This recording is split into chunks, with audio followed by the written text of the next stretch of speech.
তুরস্কের এক বিমানে আমি দেখেছি শিক্ষক বিমানে উঠেছে আর বিমান চালাচ্ছেন পাইলট তার ছাত্র।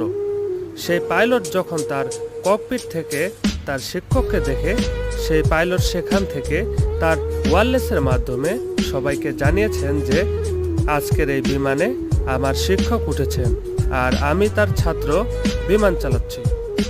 এবং সেই বিমানের ভিতরে শিক্ষককে সম্মান জানানোর জন্য ফুলের ব্যবস্থা করেছেন। সেই শিক্ষককে ভিআইপি সিট দেওয়ার চেষ্টা করেছে। এই দেখে শিক্ষকের দু চোখ বেয়ে পানি চলে এসেছে। কিন্তু বর্তমান বাংলাদেশ স্বাধীন হয়েছে বটে, স্বাধীন হয়নি শিক্ষার, স্বাধীন হয়নি মনুষ্যত্বের। আমরা শিক্ষিত হয়েছি নাকি শিক্ষিতর নামে অশিক্ষিত হয়েছি, যার কারণে শিক্ষকরা সম্মানের পরিবর্তে হয়রানি ও চাপের পরে